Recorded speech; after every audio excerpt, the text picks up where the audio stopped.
Hello, I'm Bert Bronius, and this presentation is about adult learning.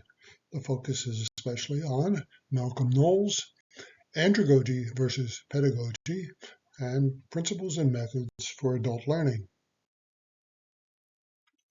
When it comes to learning, not everyone dances to the same tune, and it doesn't take a great deal of observation to see that children and adults dance differently from one another.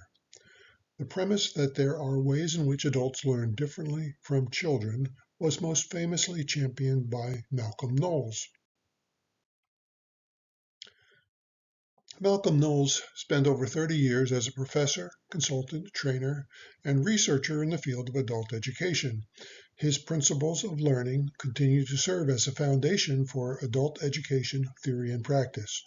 Most notable is the distinction that he made between pedagogy and andragogy. Pedagogy is the theory and practice of teaching children. It is based on the belief that children depend heavily on teachers to provide them with knowledge, skills, and learning processes. Andragogy, on the other hand, is rooted in the premise that adults are more self-directed learners with a wealth of prior experience and the ability to make their own decisions about what, why, and how they want to learn. There are some key principles to andragogy. The following principles are especially significant for adult learning. These are self-concept, experience, readiness to learn, orientation toward learning, and internal motivation. Self-concept. Adults are responsible for their lives and decisions. This means that in learning situations, adults are more self-directed than children who, technically, are referred to as dependents.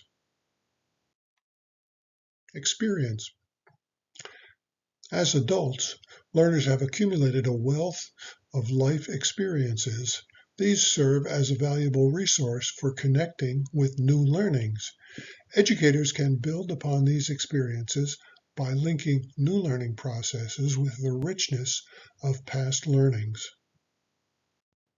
Readiness to learn. Adults are more interested in learning when a topic is connected with the self-identified needs, goals, problems, or concerns in their lives. Readiness to explore a topic is directly related to their life circumstances. Orientation toward learning. Many adults are more easily engaged in a learning situation if the material being studied is presented as a problem to be solved rather than as information to be absorbed.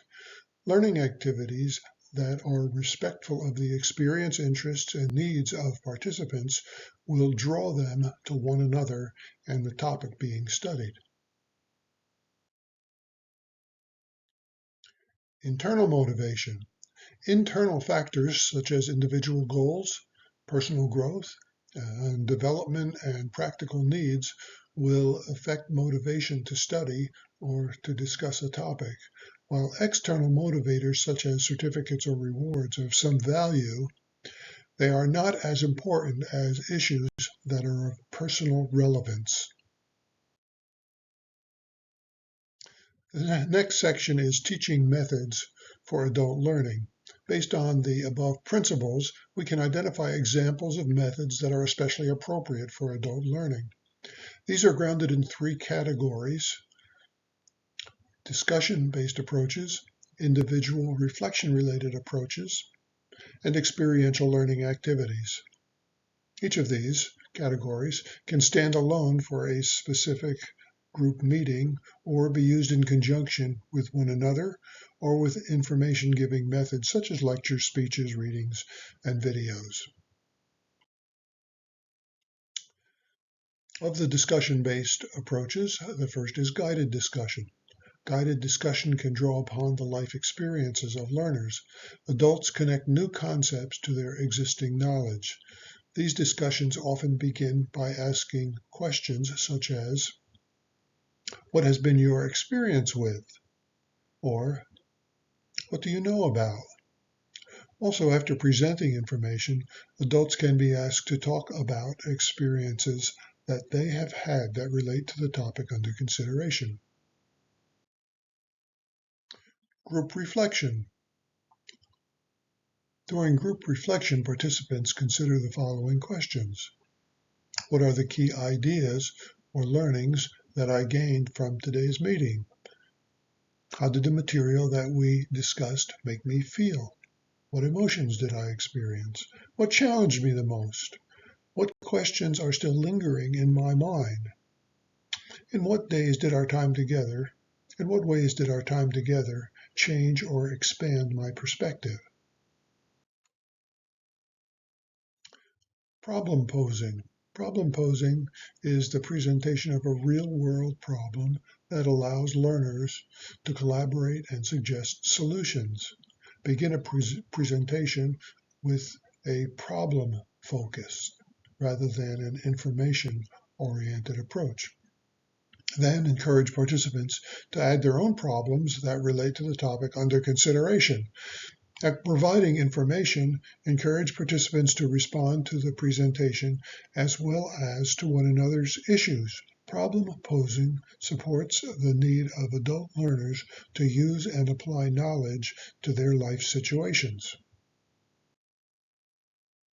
The next grouping is individual reflection, and one way to do that is by journaling. Journaling involves writing a reflective journal or a log. It can be used to answer questions like the following. What is one takeaway from our meeting today? What information connects with my previous experience? How can I apply material from today's meeting to my personal or professional life? Journaling adds precision to thinking and allows an individual to review the progression of their thoughts over time.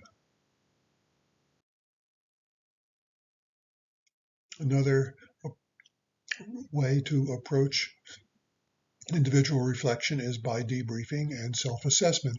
Debriefing and self-assessment questions are especially appropriate for individual reflection after a group or personal experience. Of course, they can also be applied to group discussion or journaling activities. These are questions such as, what was the main thing that I learned? And what insights were gained? What questions has this meeting brought to my mind? What are the areas in which I may need additional information or support? And what might I need to think, do, or be differently?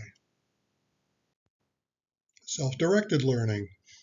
The teacher should be viewed as a facilitator or coach rather than a director, a guide on the side rather than a sage on the stage. In many areas, adults are self-driven and independent. To support these self-directed inclinations, facilitators can provide supplemental resources for use outside of group meetings. These often include handouts with additional information, including links to websites, podcasts, and YouTube videos. And when learners are ready, facilitators should assist learners in identifying their own learning goals and plans.